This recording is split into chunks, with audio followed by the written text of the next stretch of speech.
Noah Eagles, the play-by-play voice, and Dwyane Wade. They're on the call today, and they join us from Paris. Guys, thanks for joining us. Noah, let me start with you. What are you rooting for? If I could give you a magic wand that said double overtime Team USA or a blowout?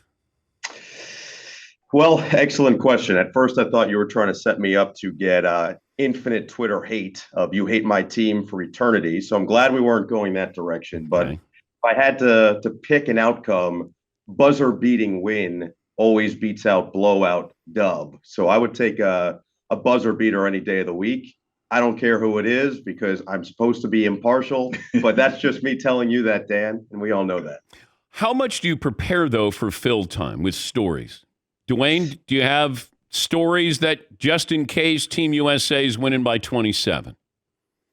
Yeah, Dan, we have plenty of stories. And so if people don't want to listen to our story, then the game needs to be close. If it's not close, you're going to hear a lot of cultural references. You're going to hear him and I trying to be cool, trying to, have our little jokes back and forth. But a lot of it is just things that we learn about each other throughout the day or throughout the week. We bring those things right to the air and just have fun with it. And so we definitely I got a lot in my bag that Noah don't know about. Oh, no. How do you build chemistry, though? Because you guys get put together, and I don't know if you spend time off the air to help with the chemistry on the air. No, I try to avoid them. Why would I want to be around all of them? That would be counterproductive to my time. No, I think it has to come organically. Look, you've been in this business a long time. You've worked with a lot of people going back to your SportsCenter days. You were with plenty of co-anchors, and I think it's organic. You can feel it when it's organic. You can feel it as a viewer, as a listener, when it's genuine. And so for us, that was having a couple calls before we got out to Paris. And then once we got here, it was just taking an interest in one another and actually getting to know one another, what makes each other tick. And I'm glad Dwyane used the word try to be cool because he succeeds. One of us really does attempt. So it's a long-standing attempt that'll go all the way through the gold medal game. When did you decide you wanted to do this, Dwyane?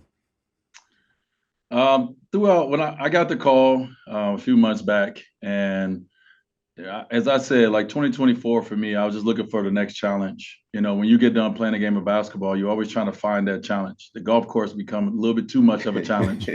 So something that I can control a little bit. But once I got the opportunity and understood, the atmosphere was going to be in. I played in the Olympics before. I know the players. I know the coaches. I've been coached by Talou and Spo. I played with players that's on the floor. So I knew it felt right. It felt like the right fit. When they told me that I would be teaming up with Iron Eagle's son, I was like, but it was just a challenge. And it's one of the best opportunities that I've had to be able to have my voice, be a part of the game of basketball. This is something I've never done, Dan. But, I know the game of basketball. It was just about if I'm with the right team, they'll be able to pull out the things in me that I don't even know that I have. And that's what we've heard. I'm also curious, though. I think you were around the same age that Jason Tatum is now when you were on the Olympic team. And how would you have handled being benched at age 27 when you're an NBA champ? Yeah, I don't know. I don't have that answer. I did come off the bench in 2008. My role was a little different. I think the thing is outside of being benched is just as a player that's going to play in the Olympics, you have to look at the team and say, okay, what am I going to bring that the team does not already have? It's not about you being a great player or not. I mean, obviously each player on this team is a great player in their own right, but it's about making sure that you bring something to the team that the other guys can depend on, that can rely on, that they would trust you, that they know is going to be every night. And it has to be something different. So that's the way I viewed it and I looked at it. But getting benched, no one likes getting benched, especially a guy who's one of the most decorated players in our game and just coming off of winning his first championship. Okay, but I think when we label it benched, it sounds worse than you didn't get into the game, right? Like I know it's semantics there. Like Joel Embiid got benched, but Jason Tatum got benched. He was kind of a healthy scratch there. So I'm trying to figure that out. Mike Krzyzewski said when he was an assistant coach on with the Olympic teams, you had a pledge. You would pledge you were going to do everything you could to win a gold medal. It wasn't about playing time. And I don't know, Has the media run with this with Jason Tatum? Noah, do you think that this is a big deal that Jason Tatum is not starring for this Olympic team? I actually think Sue Bird had the perfect quote to describe really the situation. She was on Carmelo Anthony's podcast, which Dwyane was on as well, and he did an okay job. I would say Sue's wording with it was, it's the most uncomfortable team you'll ever play for, because realistically only about 1 to 2 players on the team are going to be playing their normal NBA or WNBA role. So in this team, LeBron James is playing his normal role. He's running the show. Kevin Durant is essentially playing his role of just going and getting buckets. But outside of that, everybody else is trying to fit into something they're not accustomed to doing. And so whether it's playing time, whether it's being out on the court and trying to figure that out, there's a very limited and finite period of time to do it. So I do think that's a little bit overblown, because at the end of the day, it's really about winning the gold medal. And that's what Steve Kerr has preached. That's what these players have echoed. And Jason's really handled it very well. If you watch him on the bench and if you listen to what he said, he really said it's given him a greater respect for the guys on his Celtics team that don't play a great amount of minutes. Yeah. I think that's probably the right perspective to take on it is, oh, wait a second, this happens to other people? It never happened to him in his life. So, You're right. He's played well. We're talking to Noah Eagle and 3-time NBA champ Dwyane Wade. They'll be on the call for the semifinal match. The game coming up at 3 Eastern on USA Network and Peacock. Dwyane, is there a scenario where Team USA does not win gold? Always. There's always a scenario. We talk about it. And I go back to 2006, Dan, when we was in the World Games. We felt that we were the best team. We were rolling. And we had a bad start to the game against Greece. And we never quite got back into the game. They built their confidence. We could not stop their high pick and roll. So it's the game of basketball. It's not a 7-game series where it's the first to 4. It's one game. And you can have a bad moment. You can have a bad quarter. You can have a bad game. And you do not find that rhythm. And so it's definitely the opportunity is there now. Are they the most talented team? Have they been playing their game and blowing through teams in a sense? Yes, they have, but each game is its own. Adjustments will be made. Players know each other's tendencies. Coaches know each other's tendencies. So it gets tighter and tighter as you get closer and closer to that goal. Did you ever think you were better than LeBron James? Yes. When I played basketball. No, early in my career, in 2006, 7, 8 out, I wasn't saying I was better, but I felt I was, equal as in one of the best player in the NBA at the time.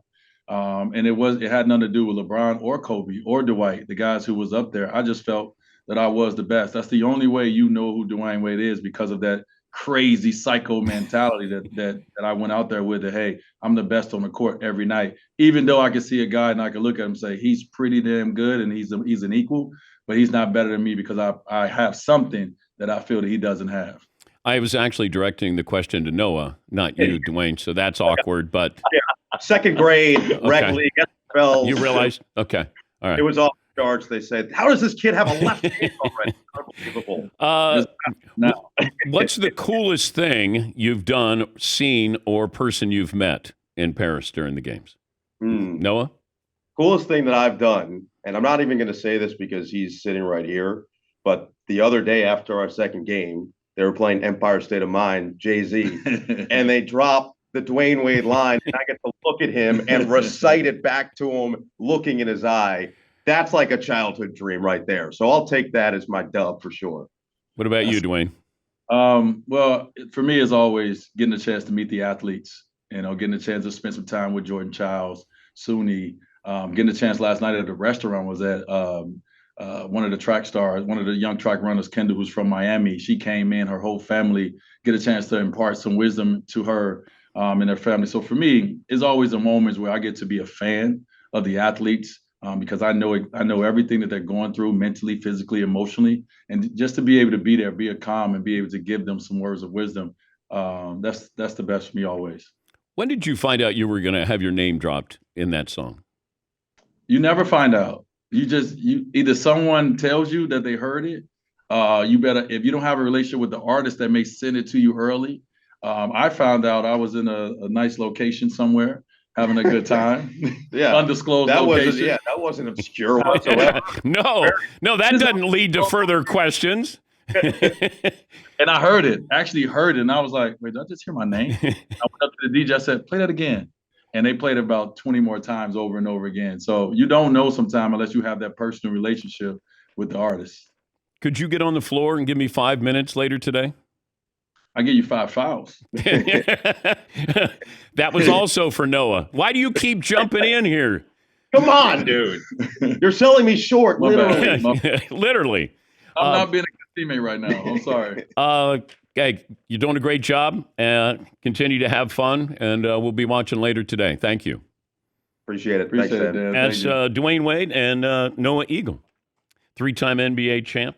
You got to have that mindset that that LeBron's not better than you or Kobe's not better than. I mean, that's just your mentality. I don't think you can go out there on the floor and go, he's better than me. It'd be like, all right. I mean, I have the same philosophy, whether it was with Chris Berman or Bob Lee or Bob Costa, it didn't matter. Like, I'm better than them.